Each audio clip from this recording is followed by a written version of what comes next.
What's happening, Renegade coaches in the building? Yeah.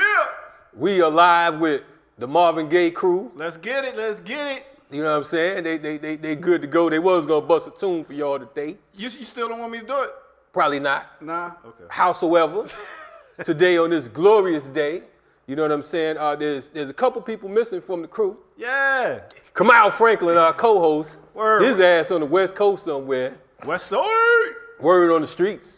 You know what I'm saying? So, you know, he's absent today. Yeah. However, I had to recruit some of my gangsters from around the way. All right. So, you know what I mean? We was talking about we need some women energy up in here because of the fact we had too many knuckleheads running around here. You know what I mean? We had Minister Server out here talking all that trash. He's out today as well. But first of all, who are you? Oh, I'm the mighty Kalonji Changa, a.k.a. the Riot Starter, if you know what time it is. All right.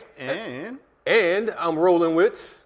I go by the name of the ear doctor, and on my side, GaJoin in the building. Yeah. Did he say Jaja? It's supposed to be Jaha. The man's supposed to be Jaha. He now got fancy today. Decided to change his name to Jaja. I don't know where the hell that came from. But he really feeling himself tonight. He like Jaja in the building. Jaja Gabor in the building. Anyway, to my side, to my right side, got my sister. You know what I mean? Who been rolling with me since the days of old when I was a lowercase G. Right. You know what I mean? Going back to 2005. Yeah. You know what I mean? Yeah. She's a old school FTP member. You know what I mean? She's also she got like 32 jobs. You know what I'm saying? I think she's part Jamaican. I think her and Luce grew up on an island together somewhere because she got more jobs than any damn body I know. Word. They say I got a lot of responsibilities, but she fucking with my goddamn my emotions. Anyway, she is a fire captain. She's a paramedic. Keep going. She's a farmer. You don't have to. Keep going. A farmer. Uh-huh. She's a tattoo model. She's a Ifa priestess. Keep it going. And she is Taj Anwar is in the building, ladies and gentlemen. Anyway, she put in a lot of work. We're proud of her, you know what I'm saying? And we finally got her to come out here today and join us. I had to come out for my real dad. I appreciate that. I am a real dad. Did you know he's my real dad? Say word. You know. He had me when he was like 3, but you know, he's my real dad. You know what I'm saying? I was a nasty fellow when I was 3. But Hey, anyway. good thing you ain't get his look, so that's good. Wow. Said you didn't get his looks. Everybody can't be blessed, my brother. Dang. Anyway, she decided to cut her hair because she heard your ass was bald-headed. She said she for equal opportunity employment, Word. so you wanted to rock with you and shit. Anyway, what's happening, Taj? Everything is good, man. No How you complaints. been? I've been amazing. Okay. Been amazing. Just been, raising the family. I've been watching. Yeah, man, raising the business. Yes. Taking care of my mother. Yes. Everything is well. Tell your mama I said hi. I'll be there around 3 o'clock. But anyway. This guy. I don't know. You might have to compete with the others. Mama's out here. I see it. You know what I'm saying? I'm good. Mama got her a roster. Oh, she got what? She got a roster. She got a roster. I don't know where you at on that. I done got knocked down the joint. You know what I'm saying? I don't know where See you how are things on go? It's like it's like New York been soft since Snoop came through across the buildings. You know what I'm saying? But anyway, we happy to hear that. You know what I mean?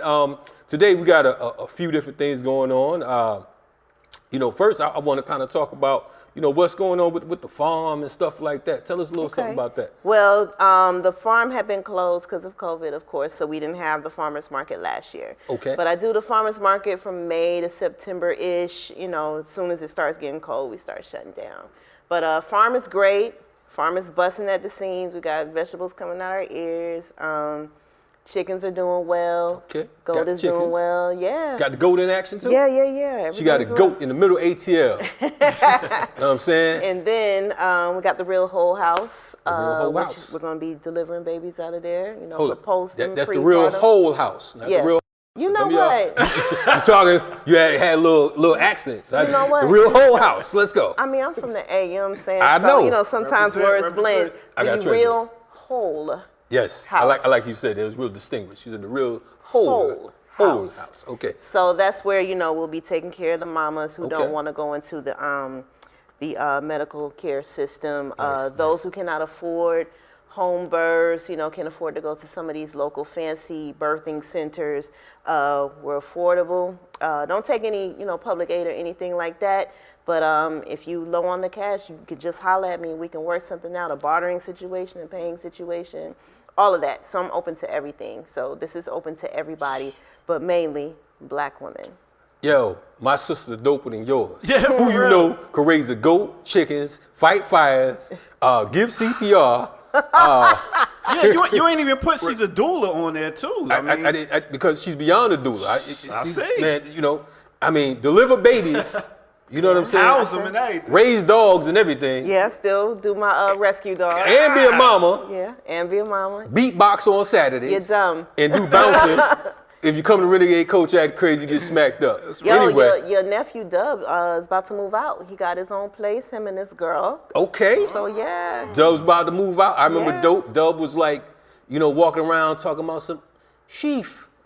You know what I'm saying? Before he got his teeth fixed, he could call you Chief. So that's my man. So, I'm glad Dub, he's moving in with a girl. Yeah. We got to talk about that. And I'm going to have to talk he's been going with this girl for a long time, though. That's the same one? Yeah. Okay. He's been going with her for a while. So Boy, that's all showing right, some man. commitment. So I'm with it. I'm proud of that boy, man. Shout out to my man Dub. Anyway, we got a couple guests on here today. Yeah. One of the guests, she's no stranger. Where we know her from? I don't know, man. We found her somewhere. Found her somewhere. I'm I think not sure when where it she was was. walking through LA one day on a poetry scene the first time I saw her. And we stumbled across her. We was Stumbled like, across you her. look She was cool. like, hey. I said, excuse me, who are you? She said, I'm FTP, duh. So anyway, we met in 2005, and she's been rolling ever since. You know what I'm saying? She's a hardcore attorney, activist, freedom fighter. She's the offspring of a couple freedom fighters as well. You know what I mean? She's a real solid sister, been doing serious work I've been knowing her for 17 years, 16 years. And her work for African and oppressed people around the globe is phenomenal. She's a true fighter. She's not one of these folks that do tight buys and talk that bullshit. You know what I mean? In fact, really she's in rather it. quiet. Yeah. And she put in that work. You know what I mean? So She's really in it. Yes. We've seen that with our own eyes. yes, and her knuckle game tight is something I heard. Oh, you know what I'm saying? hey, she got them hands now. Yeah, so you don't pay her retainer. Don't let the pretty face mess you up, man. You Hey, get fucked up. get your wig pushed And back. what's her name? Azadeh Zohrabi is in the building. All right. We call her Oz, though. We call her Oz, not like the wizard, you know what I'm saying? But like the blizzard. You know what I mean? Yeah, for sure. You know, so we got Azadeh, and she's gonna be rocking with us. And our musical guest today is Nia Wakia, which is a sister out of Plainsville, New Jersey. She's a dope young sister. Jersey.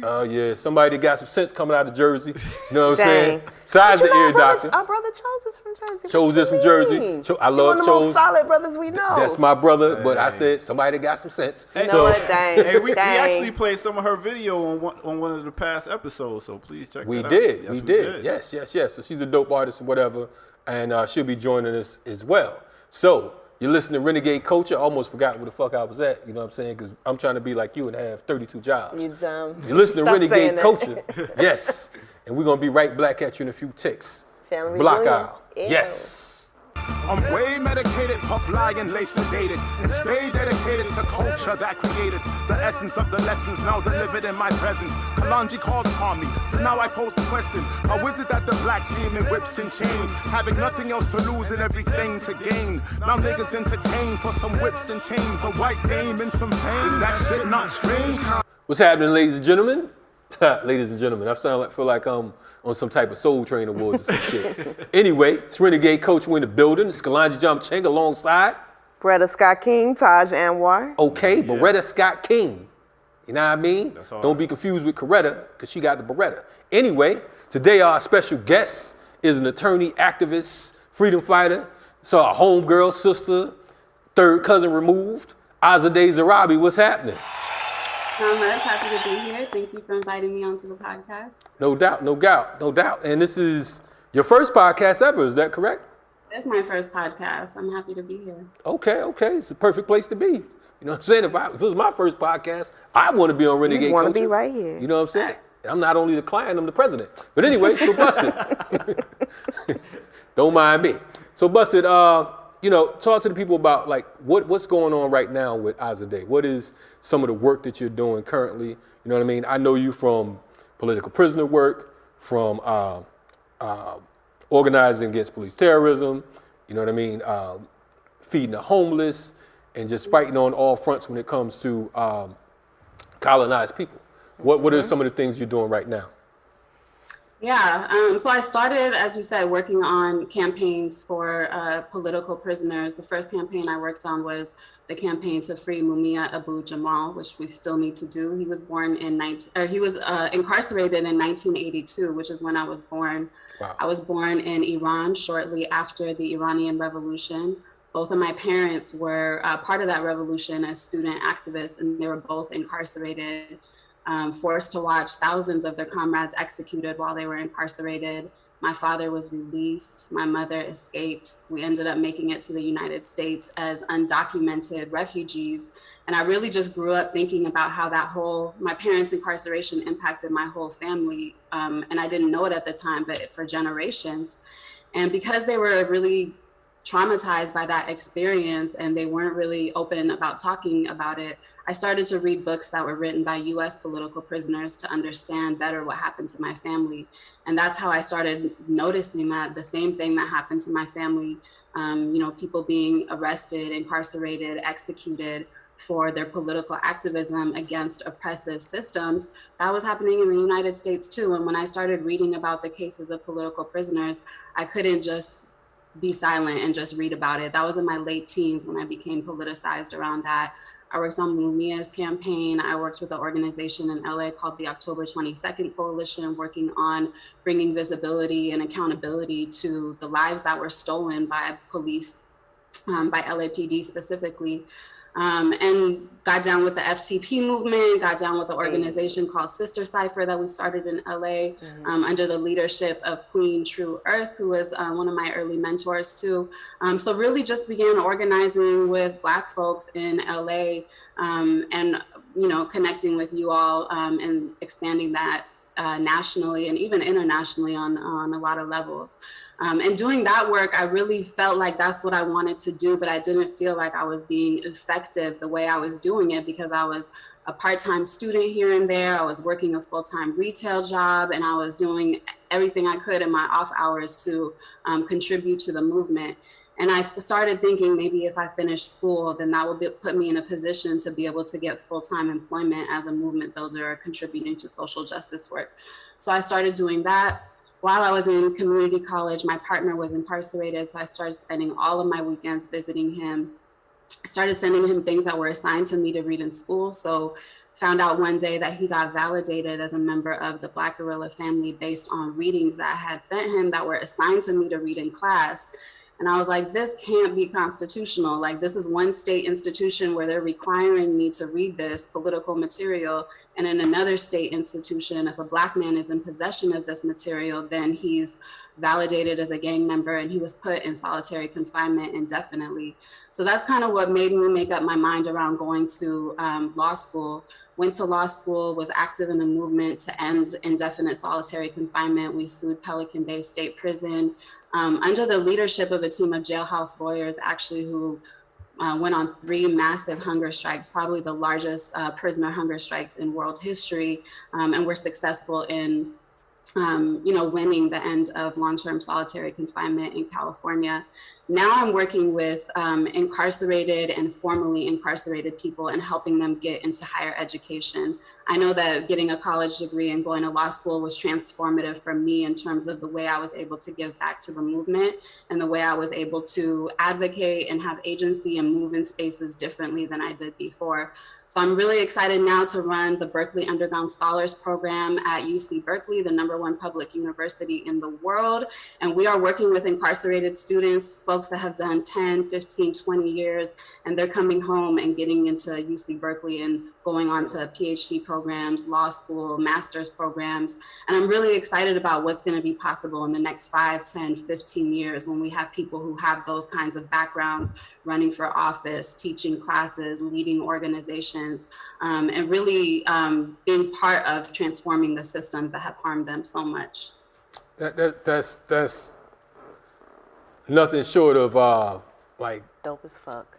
dope as fuck, as Taj would say over here. You know what I'm saying? That's man, 'cause definitely amazing. It's so hard for them to, even get into some of these public universities and colleges because of the background. Right. Because they run the background check. Amazing, amazing work. No doubt. You know, the ill thing about you being at Berkeley was the first college or university that I spoke in California.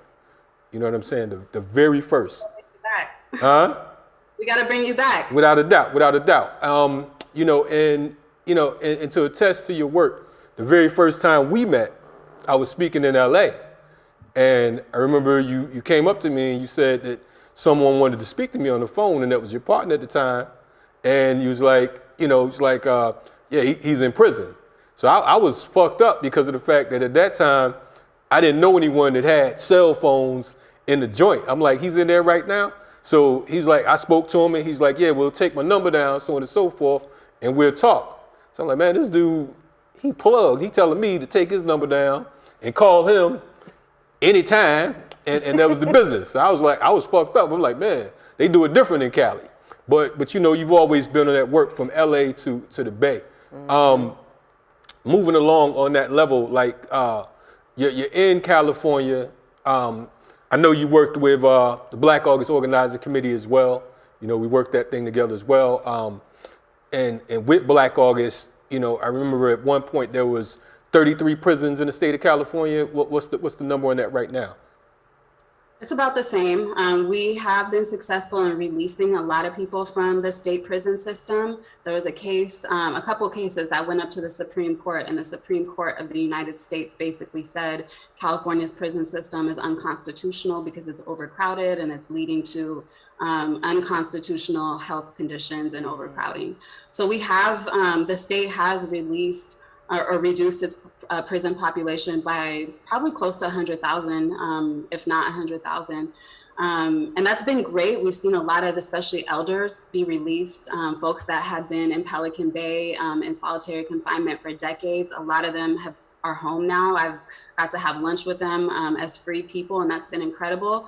And there's still so much to do in California. A lot of the shift to decarcerate from the state level has resulted in more jails being built at the local level with people who have nonviolent, non-serious, non-sexual offenses being housed at county jails for longer periods of time. They're obviously expanding the use of ankle monitors and surveillance as a quote unquote alternative to incarceration, which we feel is a false solution.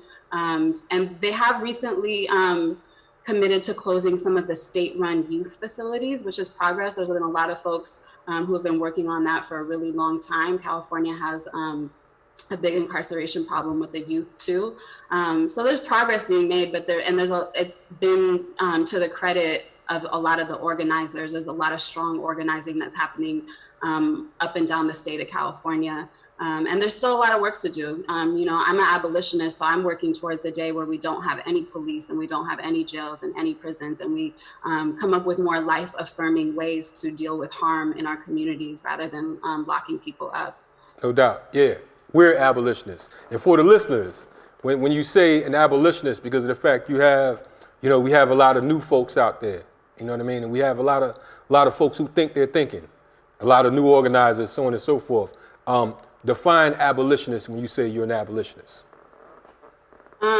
Just in the most basic sense of the term, it's just abolishing prisons, policing, surveillance, all of the mechanisms and agencies and institutions that go into what academics like to call the carceral state, but it's basically policing prisons and all the infrastructure that is surrounding that.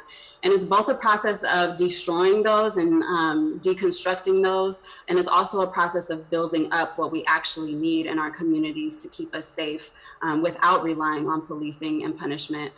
There's folks in California and Oakland Bay area that are doing incredible work around that, folks that we've both organized with in the Black August Organizing Committee and FTP. Asantewa recently started Mental Health First, where people can call that hotline to get support with mental health crises instead of calling the police.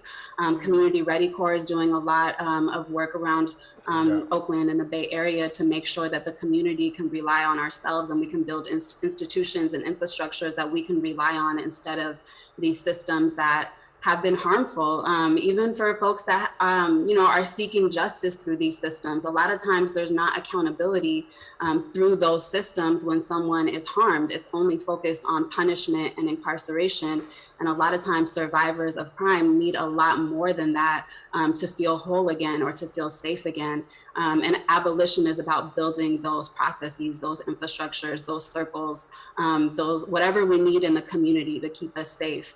And making sure that we have the resources for that too.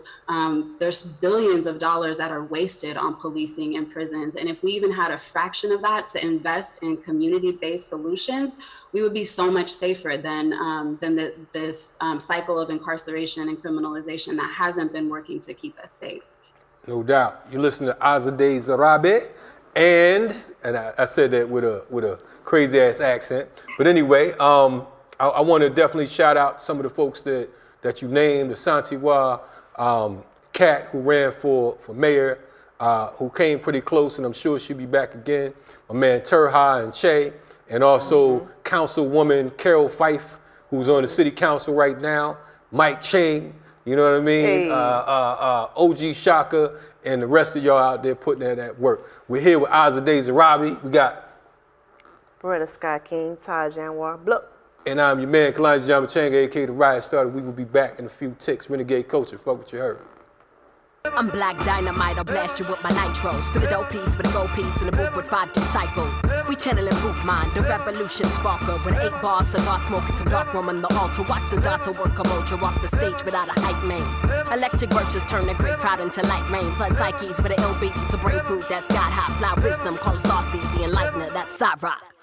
Lafayette Shawty, you're listening to Renegade Culture, the best podcast out there. You feel me? You heard? Blah. You got OGBSK. Okay. You got my OG, Triple OG, Kalonji Changa. But act like my y'all real know. dad. That's right. Right. Act like you know, don't be jealous. Anyway. Almost hurts to hear that. Like I said.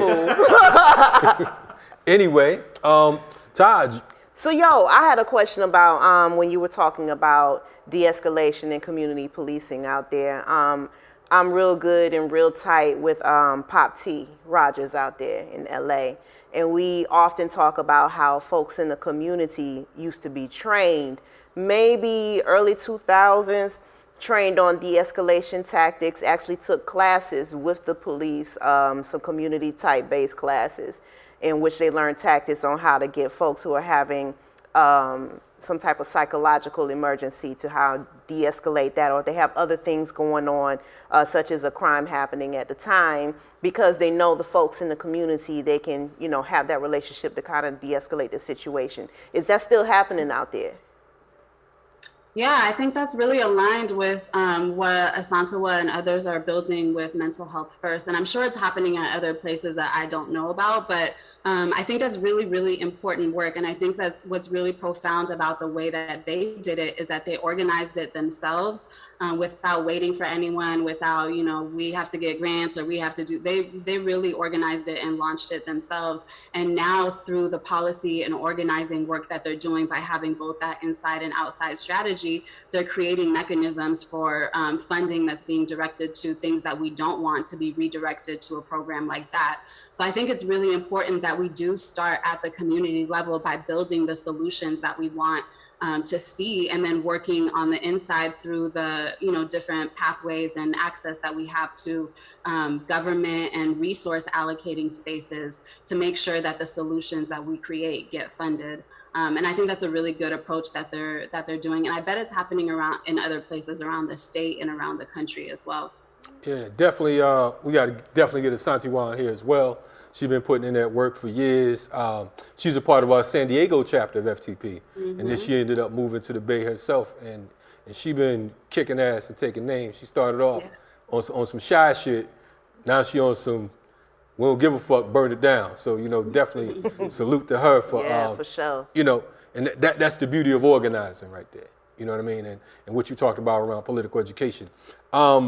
Speaking of education, one of your missions right now is to educate the incarcerated and formerly incarcerated. Can you rap a little bit about that? Yeah, I think there's been a lot of progress in California because of the momentum that was created by formerly incarcerated students. The program that I run now was started by a couple of formerly incarcerated students in around 2012, 2013, who both got out of solitary confinement and long periods of incarceration and kind of made their way to Berkeley themselves and then built out this program. And since that happened, there's been momentum around the state to increase funding for programs like this, serving formerly incarcerated college students. But there's also been more funding going inside the prisons to fund college programs at all 33 prisons. I'm not sure if it's at all 33, but it's about 30 prisons that have UC and Cal State transferable community college courses. So folks that are incarcerated can do the first 2 years of college while they're incarcerated, apply to the UC system or the Cal State system, the two California State University systems, while they're incarcerated, and then transfer into the university when they get home. That's what one of my students did, who was actually a plaintiff in the Pelican Bay case that we fought against Pelican Bay. As soon as he got out of the SHU, he started taking community college classes. He applied while he was incarcerated. He was accepted to UC Berkeley while he was incarcerated. And then when he got out, we were just able to like plug him right in and make sure he was connected and had everything he needed. One of the challenges with incarceration or education for incarcerated students right now is that COVID shut down all the in-person instruction in the prisons.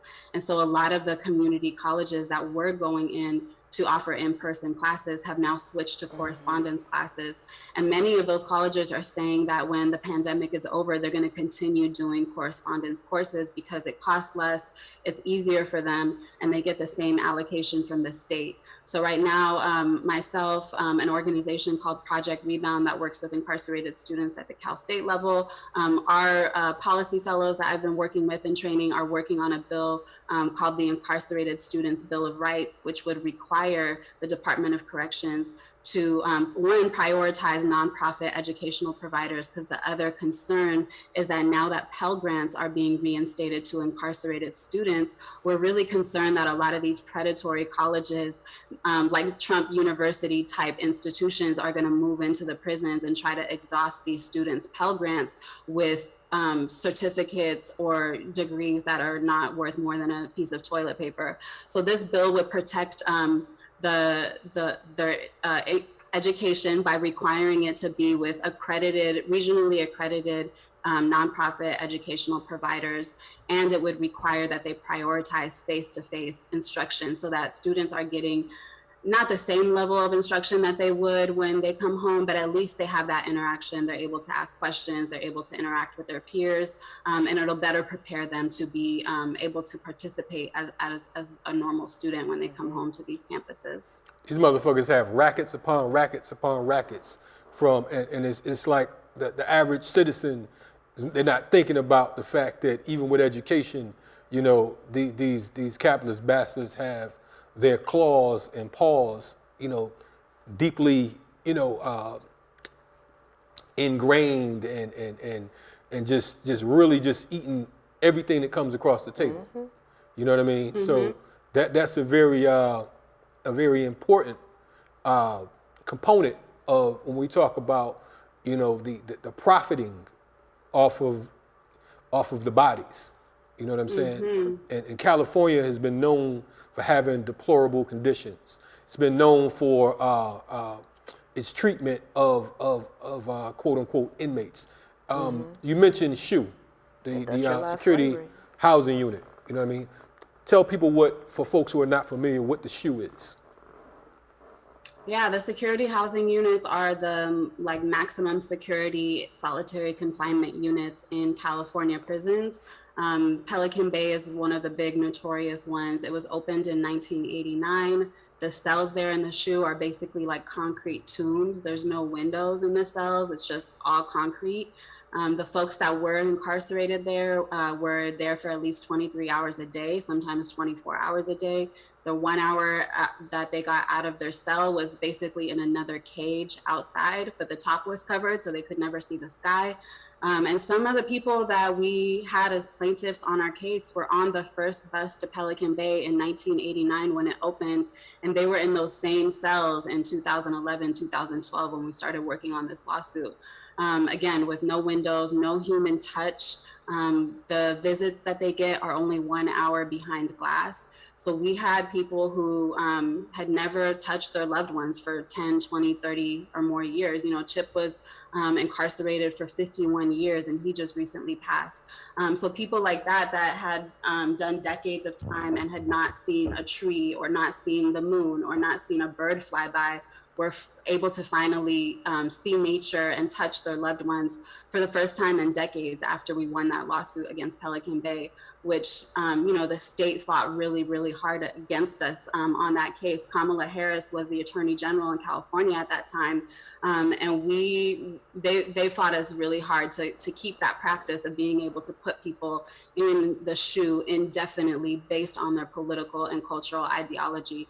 So they can't do that anymore. They can't do the indefinite shoe terms based on the settlement of our lawsuit. There is still solitary confinement in California. It's just for a determinate amount of time, and it's usually not longer than 5 years, which is still a very, very long time. So we still have to work on abolishing that practice altogether on this fight to abolish prisons. No doubt. So, I mean, that shit is insane. You're talking about in the shoes from 1989 to 2012. That's bananas. Concrete all around. I don't think that you know, when you talk about prison and you know, its connection to slavery. You understand what I'm saying? I mean, I don't think the listeners, I mean, I know I can't just fathom the fact that you're in a fucking concrete cell, I mean, for decades. You know what I mean? One of the people you mentioned, you said Chip. For the listeners, Romaine Chip Fitzgerald, we're dedicating, you know, this particular podcast episode to his life. He served 51 years in the California prison system from age 19. He just transitioned a few days ago. He was the longest held Black Panther political prisoner in history. For all of us in this room and you, he's been locked up before any of us were born. Mm-hmm. He served our entire lives. He's been in prison. Imagine if you served your entire life in prison. Plus, we would have to die and come back just to serve the amount of time that he has in prison. And as you know, 19, I mean, what the fuck were you doing at 19? You know what I mean? You're pretty much a child. Mm-hmm. We got a couple minutes left. I wanted to ask you, you know, how folks, what are some of the things that you're moving towards right now? How can folks assist or help? And what are some of the things that we can do to further, you know, the task to abolish this bullshit? Mm-hmm. Well, there's a lot of work happening in every state across the country. Both work on ending mass incarceration, ending policing, all these kinds of efforts are happening. So get connected. In California, folks are in California. Tap in with the organizations locally that are working on some of these things. We also have an effort in California this year led by an organization called All of Us Are None, which is made up of all formerly incarcerated and system impacted people, to remove the indentured servitude clause from the California Constitution. Colorado did that last year or the year before, I think, and we're working on that in California. And I think other states will start picking that up and trying to get that out of their constitution too. So there's work happening all across the country. Just get connected and get plugged in, whether you're someone that wants to be in the state capitol lobbying, or whether you're someone that wants to be on the ground with our people, helping them figure out how to get connected. There's work to do at every level in any way that you want to contribute. For me, I'm going to be working at Underground Scholars for another year or two, and then I'm making my transition out. A lot of what my purpose for entering this field and going the nonprofit route was to be able to learn just the whole hustle and be able to take it back to folks on the ground and organization who are building up organizations. Like when we had FTP, I didn't really know about nonprofit status and how to get grants for that and things like that. So I want to be able to work with people on the ground who are doing really incredible work and be able to connect them with the resources and help them build the infrastructure that they need to be impactful in the work that they're trying to do. So I'm looking forward to transitioning into that in the next couple years and continuing to serve the movement in those ways. No doubt, man. That's super dope. We want to say we appreciate your service. You know what I mean? We definitely appreciate your service. Man, I had like 18 more questions, but I'm gonna let you slide on this one. Yo, why don't we have her list a couple of people who were involved with that lawsuit? Maybe to put some names with some faces. Are there some names that some people might know? I mean, I know the answer to that question, but for the listeners who aren't familiar with this this movement against, industrialized slavery, what are some of the names that they may recognize? Which lawsuit? The lawsuit that you had with Pelican Bay for the shoe. That lawsuit was called Ashker versus Brown. Ashker was one of the lead plaintiffs in that lawsuit. It was actually a lawsuit that was filed by some jailhouse lawyers against Pelican Bay. And when they started the hunger strikes, there was lawyers that wanted to work on it. And instead of us going in and filing our own lawsuit, we joined on as counsel to the lawsuit that had already been filed and made it a class action so that it would have impact system-wide when we won. So there were, there was a team of jailhouse lawyers that were working on that. Some of the ones that I learned the most from are Mutope Daguma, who's still a close friend and comrade, that we're working on another campaign with him, and some others that have been recently released. Paul Red did decades in prison, and he's been recently released and is also doing incredible legal work. No longer a jailhouse lawyer. He's on the streets working with attorneys at the Center for Constitutional Rights and other leading constitutional lawyers on dismantling some of these systems. And that's another really important reason why we need these folks home. When we were fighting the lawsuit against Pelican Bay, we would not have won if it wasn't for the legal minds and legal strategies of those jailhouse lawyers. And it was really difficult for us to connect with them because they were incarcerated in the SHU. So as they're coming home, I'm really excited to see the ways that they're going to continue to contribute with more resources, freedom, tools, and everything at their disposal. So yeah, shout out to Mutope, shout out to Paul Red, shout out to Satawa, all the other leaders that were part of that movement to end the indefinite solitary confinement in California. Yo, Oz, keep up the dynamic work. You know what I mean?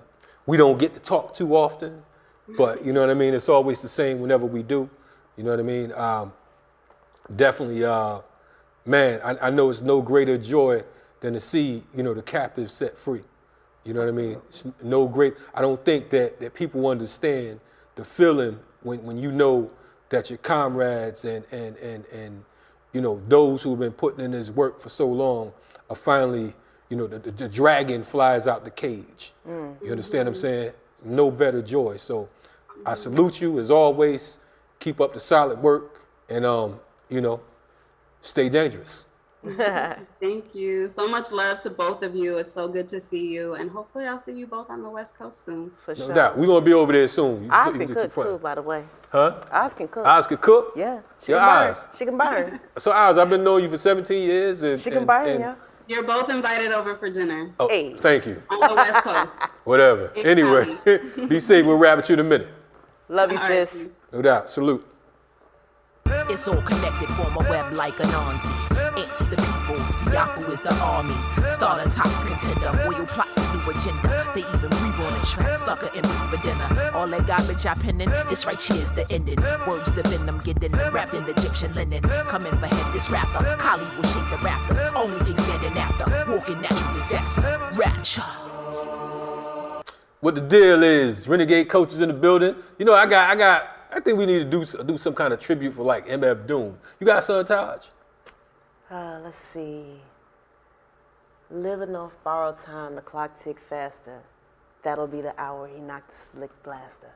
That is my favorite song That's a in powerful the joint. world. Yes. It's accordion. Shout out to MF Doom. You know what I'm By saying? yay, MF Doom. Yes. MF Doom going all the way back to, what was that?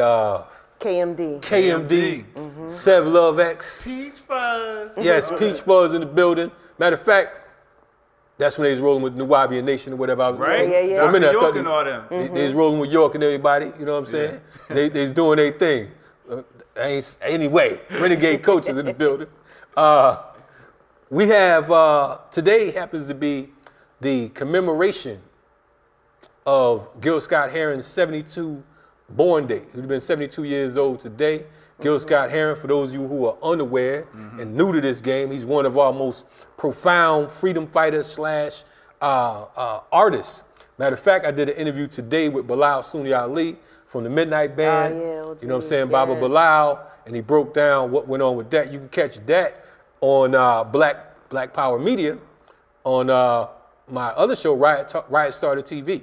You know what I mean? So we just did that today. Check that out. Guy is always running his mouth. Yes. Wow. So Gil Scott-Heron Todd is on that shit. Gil Scott-Heron turned 72 today. Also today is the day we commemorate for Marvin Gaye. Today's the day Marvin Gaye was murdered by his father after an alleged argument. Right? Yep. And his birthday, he was murdered on the day before his 45th birthday. So 1984, I believe. You know what I mean? So that's tomorrow. Would have been his born date. Also on April 3rd, this would mark the 52nd year anniversary or commemoration of the assassination of Dr. Martin Luther King. And you know his story. And on 3 days after that, April 6th, 17-year-old little Bobby Hutton was murdered. Bobby Hutton from the Black Panther Party. 17-year-old little Bobby Hutton was murdered in Oakland assassinated by the Oakland Pigs. Also, Eldridge Cleaver was shot on that day as well. You know what I mean? After they exited their home. So we salute all these brothers and all the sisters who worked with them and kept them on the right side of history. You know what I mean? Today we have an all-sister show. You know what I mean? So it's a beautiful thing. And so without further ado, we have a guest artist from Plainfield, New Jersey. Blup, blup. We got Nia Wakia in the building. What up, Nia? Yeah, what's going on? What's happening? Not much. Okay. I'm actually in Philly right now, so. Oh, you're in Philly right now? Okay. Yeah. Okay. We met in Philly at the Locks Conference. Right. Yes. Shout out to Mama Kosawa, who became an ancestor last year. Yes. You know what I'm saying? Who put together the Locks Conference for 25 years. You know what I mean? Who suddenly transitioned. She was one of my favorite people. One of the few reasons that I would even go to Philly besides the Move organization. You know, but definitely tell the people who you are and what you do as an artist. Yes, sir. So my name is Nia Wakia, as he said. Nia means purpose. Wakia means the inevitable. So I'm just here living on purpose, living on my path. And what happens to be on my path is I'm an artist, I'm a creative, a spiritualist, I'm a student. Just here, like really coming together for really rallying behind the idea and the concept of community and healing. So just putting that into practice by just walking on my daily and staying on my path and bringing others together through the arts mainly. But like I said, my main thing is community and coming together under healing, not just like coming together for like just to kind of debate or have rhetoric, but just to build that community space where people feel safe as well. So just kind of spreading my wings. I'm a big traveler. Like I'm actually I actually live out in California now, but I'm from New Jersey. I spend time in Philly. Like I travel a lot and kind of bounce and just kind of connecting the dots between everything that's going on with artists on each coast and just different areas. So just kind of spreading my wings and keeping keeping learning and building as I learn more about myself and inevitably our community and Black people as a whole, and just trying to fill in the dots and connect the dots, really. Word. Now you're not only a hip hop artist, but you're also a pretty dope singer. Matter of fact, you have a track have a couple tracks with one of the comrades who's been on this show, Wise Intelligent from Poor Righteous Teachers. You know what I'm Yes. saying? Tell us tell us about how that's been working for you musically.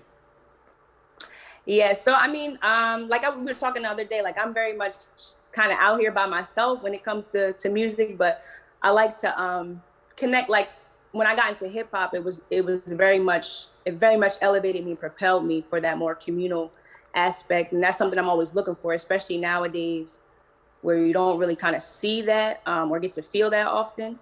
So I started out singing. I've been singing since I was a little girl, but it wasn't until I got into college that I got into hip hop and more my, I guess, political ideals aligned with hip hop a lot more, like in a more palpable way for me, to where I wasn't, I started to realize I could just, say and express how I feel without having to, because people they love the like singing and the melodies and stuff.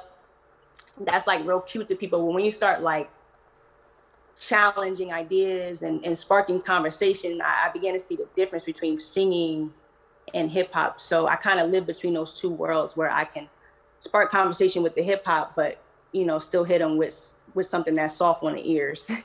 Wow. At the same time. So trying to balance those two aspects out. But I'm more into soul music and hip hop music, anything that has that spiritual element and that soul in it. So during this COVID era, how have you been navigating your artistry? Have you been able to really get it out to the people in an effective way that you want them to hear it? Not exactly. Because I'm such a big performance artist. So my thing has always been on the stage, in person, live performance. So I've been in the studio for a couple years now, but that's kind of like my second medium. So I'm actually struggling with that right now on how to deliver. Maybe not struggling, but just trying to find different ways to deliver it to people, because I'm such an in-person type of vibe that it's been hard for me to connect online, and I like to stay off the radar these days too. So it's been weird. I've put out one project since COVID has been a thing, but I'm like steering away from it because I want to connect to people in person, and it's just this screen, like the Zooms and all the everything has been difficult for me, to be honest with you. I've done a couple online performances, but it just hasn't hit the same. And I'm trying to find that bridge and how to pull that gap together, because it's an uncomfortable space for me actually right now. Okay. So what we want to do real quick is we want to go to what we call a bold question. And we're going to ask you a question from the bold, of course. That's pretty self-explanatory. Yeah, I was about You know what I'm saying? Didn't have to go too deep on that one, huh? Yeah, y'all like how I flipped that. Don't worry about it. But anyway, we're going to ask that, and then we have a few more questions with you, and then we're going to take a quick break and come back with that heat. Anyway, my assistant, which had a name back in the day, Dr. Tom John the question at hand. All right. If you won $1 million, who would you call first? Kalonji, duh. A for the day. You go home now. If I had $1 million, who would I call first? You won $1 million. I won $1 million. Mm-hmm. That question is courtesy of the ear doctor. We usually call it Naka's nonsense, but tonight we don't want to call it Naka's nonsense. But deep in my heart and my soul. Anyway. Who would you call first? My mom, probably. Okay. Okay. That's a good answer. My mom. All right. Yeah. Just call her mom. All right. Yeah. Call moms. Okay. That's real cool. How about you, Taj? Who would you call? Kalonji. She would call Kalonji. Get out of here. Ladies and gentlemen. You don't believe me? Hey, y'all want to say call Tyrone, but she gonna call me because she knows she gonna need the troops to come out because the fact is cats You know gonna be what I begging mean? and whatnot. They're gonna be at the door, so I gotta call the comrades. I gotta call Kalonji. I gotta call Chose. No you doubt, know, no I gotta doubt. call Shakur. Yeah, You know, yeah. I gotta call the crew, man, because You know I'm what I like, mean? yo, they finna be after me, because I'm gonna be on TV like I ain't want this shit. That's right. That's right. So FTP stands for the paper around this motherfucker Hello. tonight. Don't get it twisted. You know what I mean? Anyway, real quick, before we go to this break, real quick, I want to ask you a question. There's a lot of how can I say this nicely? A lot of bullshit in music today. That wasn't nice. In culture. That was as nice as I could think. She just waved it like she smelled something. Yeah, exactly. So it's a lot of poo-poo business around here. You know what I mean? What's what's your take on it? How important is consciousness with the arts? You said how important, and how important is what? Is consciousness and political education in arts? And also, did you get those new Nas X sneakers? Go ahead. I heard about those. I heard about the little Nas X sneakers. I didn't cop them. Okay. I think it's very important, but there seems to be a divide with that. I'm learning though. I think people express their consciousness or political education differently. I'm learning that I'm not inside everybody's process, so I don't know particularly what one person may be getting at. I may perceive it a certain way, but it may not be the way that they're putting out there. So I'm trying to like be more open, but I do think there's a divide as far as like we talked about the responsibility. There's too much lax on that responsibility as it is and what that means in our community. But at the same time, you kind of like hip hop is kind of like a lot away from the hands of the people at this point. There's a disconnect, I feel like, in terms of what hip hop culture means to the average person today. I don't know. I definitely think there's a disconnect. I think there's a divide, I'll say, but I don't necessarily know. I don't necessarily assume to know people's agenda based off of what I'm perceiving. No doubt. But I do feel like, money plays a big part in the economics and all that. So no doubt. I try to chill out. Like I used to be very rah-rah about a lot of things that I'm not kind of rah-rah about anymore. I'm kind of more focused on my personal journey, but just like aligning with those who are aligned with me, and that's just what it is. That's the move. That's the Anything move. else, I don't really know. No doubt, no doubt. So check it. When we come back, we're gonna have you. We're gonna close out, and we're gonna have you drop a few bars for us, and we're gonna thank you for coming out. And all the people that's out there listening, make sure that you check out Nia Wakia. We'll give you her web addresses and all that type of stuff soon. Check out Black Power Media. With all our dope shows, the Lukmans, Lukman Nation. We have, of course, Renegade Culture. We have our Mix What I Like. What else, my brother? We also got the Last Dope Intellect. The Last Dope Intellect. And Luke Bond Nation, you said that already? I said it already. Okay. And we got the Doctor's Office. The Doctor's Office. We got Sundays. We got a whole lot of stuff. So y'all just hold up. And you got Riot Starter TV up in this motherfucker. We got Riot Starter Act like you don't know. So anyway, we're going to be back at you in a few ticks. You know what I mean? Renegade Culture. Blackout.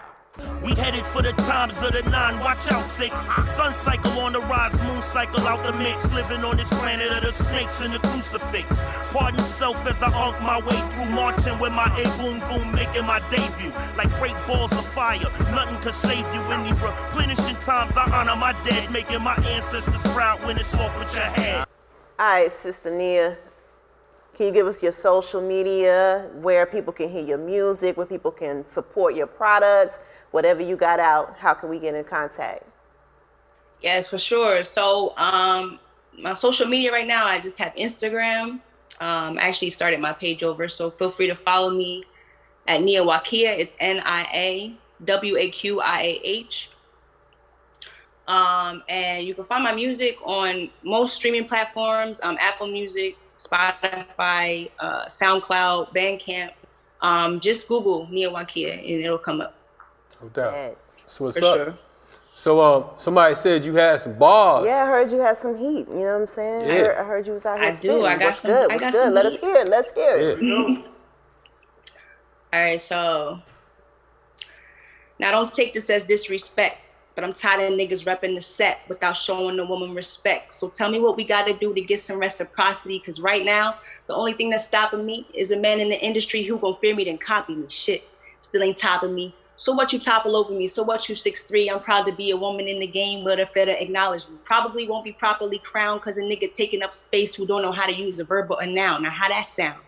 Hopefully it made you frown. Hopefully it made you look around and realize the game is off balance. It's a challenge, but I'm like Malcolm. I just double the X. Everybody asking me. I tell them we don't need no more Ys. That's like me going back to my ex. Why would I do that? Living in a day and age where everybody's chromosomes is out of whack. It used to be proven fact. But if biology can't get it right, what makes you think a man could outright me? That's outright blasphemy. They after me. Because I hate niggas that beat women. I swear they the type that wish they could be women. And if he disrespect me, you ain't going to see me with him. You're going to see me get right because I left. Word up. There you go. I hate niggas that beat women. What was that next line you said? You wish they could be women? Say that again. Let me hear that again. They after me because I hate niggas that beat women. I swear they the type that wish they could be women. And if he disrespect me, you're going to see me with him. You're going to see me get right because I left. Man, listen. Here we go. I start to say that. But I ain't remember it all, but I'm down with what you said. You know what I'm saying? Because I think a lot of them do wish they was women. High you know key. what I mean? Yeah, you said something I'm right just saying, I don't know. Word. It's funny. It's a funny thing. No doubt. But definitely, we're gonna have you back on. Definitely go support Nia Wakia. You know what I mean? Thank you for having me. Yeah, we appreciate you coming through, and you know, keep that fire burning. You know what I mean? And we're gonna talk to you in the near future. For sure, for sure. No doubt. Salute, sis. Thank you. Peace. Peace. And this is... Yo, you listen to Renegade Culture, you know what I mean? Alongside my homie, Miss Dr. Taj Anwar, a.k.a. OG Beretta Scott King. Okay. And she got strapped in the backpack and the knapsack and all that. And behind my back. Behind the back. Block out. So Taj, let's get back to that $1 million you talking about, you know what I'm saying? Making that call, cutting that check. I eat, you eat. You know the I FTP, eat, you know eat. the FTP motto. Okay, the answer's here. See our food for life, you know what it do. Anyway, we had a real dope show. Shout out to our sister Azadeh Zohrabi for coming on. Nia Wakia. Shout out to the ear doctor for working the boards. Him and the intern. Jaha in the building, you know what I'm saying? Shout Always out to doing these they do. cookies You know what I'm saying? You know what I'm saying? The cookies made a were producer, great. everybody in the building, you know what I mean? Letting it get done when it get done like it's supposed to. I need a Anyway. proper meal next time, you hear me? Say it again? I need a proper meal next time. She said she you need hear a me? proper meal next time. She just blew up the spot. See what Beretta Scott King thought? She thought because 85 South record on that side, that we had that budget. But we ain't got that budget. We got this budget. I'm your sister though. You are my sister. You go in your pocket and you make sure I eat. I know, but see, I knew you had the farm as a farmer. I'm sitting here waiting for some tomatoes, cucumbers. Oh, so I was supposed apples, to bring okay, lemons. All right. I don't eat chicken and goats, but you know what I mean. Anyway, we do got a fly Renegade Culture hoodie for you though. Hey, I'm with it. I just won it back over. Look at the ear doctor, boy. He switched sides. He go whichever way the wind blows. As long as you here, he on your side. Hey, you might be waiting a couple weeks for that hoodie. I'm just saying. We have it right here. Don't try to diss the guard. Don't try to diss the guard. Okay. Anyway, we're going to be back at y'all. Check us out every Friday night.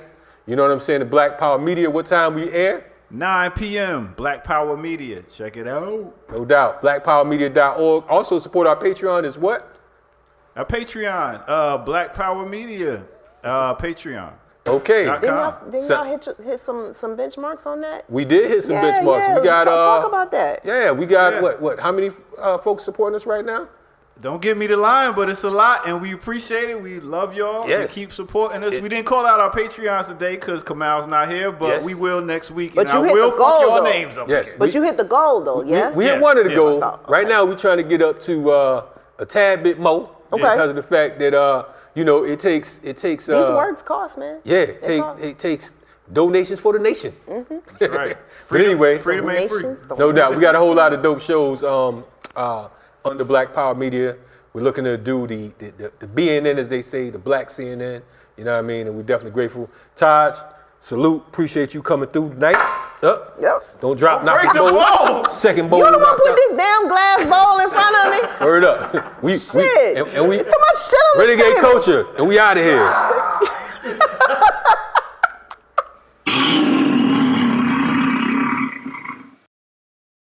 Distant lover. You supposed to come in, man. Here we go. What is going on? Distant lover. Oh my God. Oh my goodness.